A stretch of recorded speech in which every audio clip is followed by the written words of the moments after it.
Hello, this is the second video about what to expect in a Zen service. So if you haven't seen the first one about entering and what happens then, go back and take a look at that. So this is about what happens when you actually get into the service. So what we're going to talk about primarily are these instruments, which you can't quite see in front of me. This gong, give you an idea of the sounds. So there is a small gong, makes a sound like that.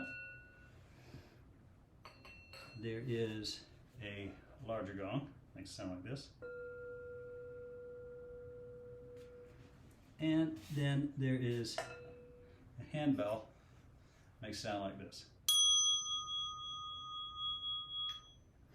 So in addition to those, and you really don't have to worry about which is which, right? You just have to know about what to do at certain points.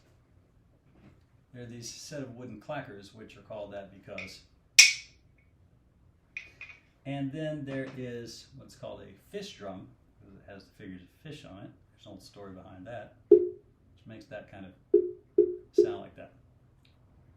So, you come in, you're seated quietly or you're stretching, and then the doan, who's the person who's leading this service, will start to make a sound like with the bell. It's called a ping pong ball sound, that bang, bang, bang, bang, the way a ping pong ball does.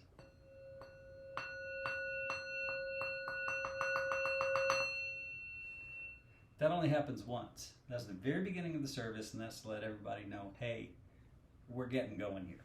All right? So then, Doan will ask you to stand for the reciting of the Heart Sutra. Now, if you're new, you'll want to have one of these, which is up in the vestibule, which you can read in order if you don't know the chants. Right? So you want to get one of these, and as you're standing, you're going to be standing in gasho, which is this position here. There's some history to this, and there's a lot to it. Basically what it is it's two and one together. So ostensibly, we're separate people, just like two hands are separate. I'm you, you're me, I can't think your thoughts, you can't feel my feelings. But in another way, which Zen practice gets you to, we're actually not separate. The way that two hands really aren't separate, they're part of one body. And then this position reminds us of that. And the bowing, as I said, is a type of remembrance of gratitude. When you hear bells, you bow. Pretty simple to remember. Or you'll stand up or sit down. You'll know when that happens. So, one of the few times that Dawn speaks, the Dawn will say, stand up and get ready. So what you will hear then, before we chant the Heart Sutra, is three of these. A little slower than that, but all you have to remember is once you're standing and doing gasho, you hear those bells, you're going to bow with the bells. And then you'll hear the Dawn announce the Heart Sutra, and there'll be another bell. At that point, the Dawn will start keeping time and will start chanting. Just chant along. And a couple of times, or I think like 5 times during the chant, you will hear either that bell or you'll hear that bell. And these are actually marked with symbols in the chant so you can actually see where they are. And then when that happens, people bow.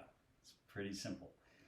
If you have this, you can hold it like this so that you can be in gasho while you read.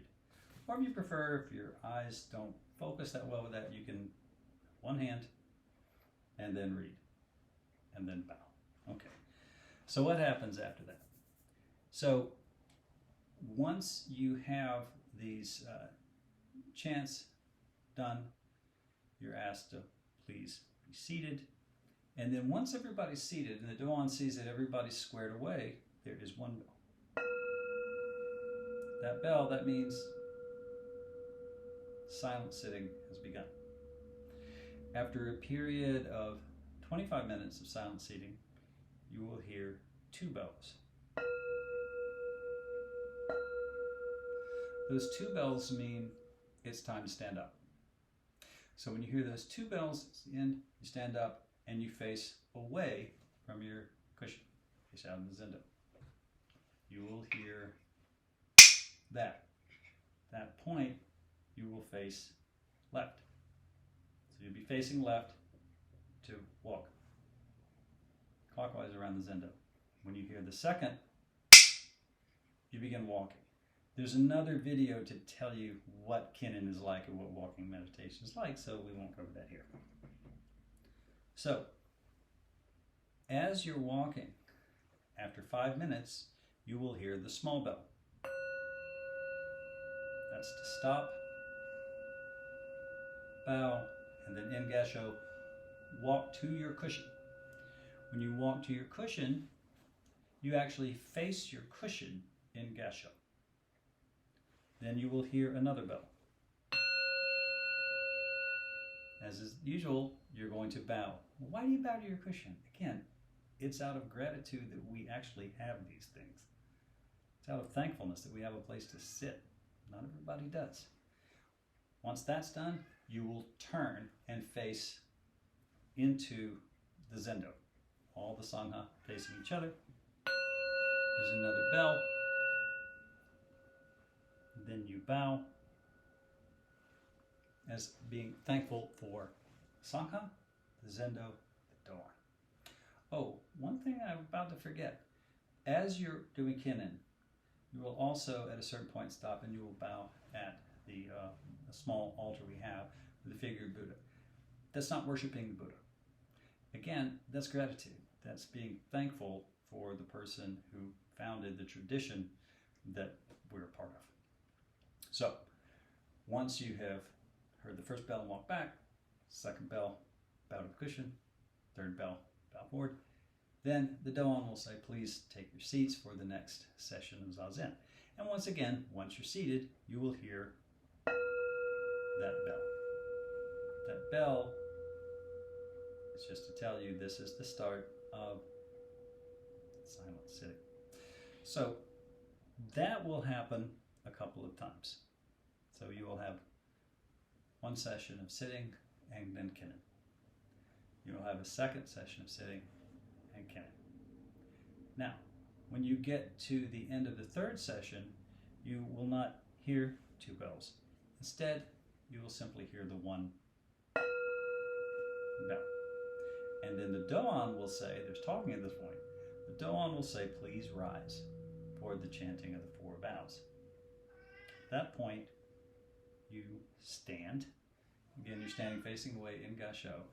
If your cat wants to be fed, it may be a good time to go feed your cat, but we'll wait just a couple of seconds with a little patience before doing that to wrap this up. You will do the chanting, and then at the end of the chanting, you will stay in Gasho. The Doan will stand. The Doan then will bow at the altar in gratitude to the founder of the tradition. You don't bow at that point. That's just the Doan. Then the Doan will turn around and everybody on the Doan's lead bows to each other to say, hey, thank you all for being here. And then that's the end of the sitting part of the service. So it's pretty simple, but if you forget, just come back and watch this video. Remind yourself of what all the bells and whistles mean. All right, thanks for tuning in. And we'll have other videos on our site that actually describe how to sit, the different types of positions. I'm on a Seiza bench. You can also sit on a Zafu. You can sit like I am in Seiza on your knees. You can sit in full lotus or half lotus or Burmese just with your feet in front of you. There's other videos also on Kinnin how to walk. So I hope to see you at the service. Thanks for tuning in.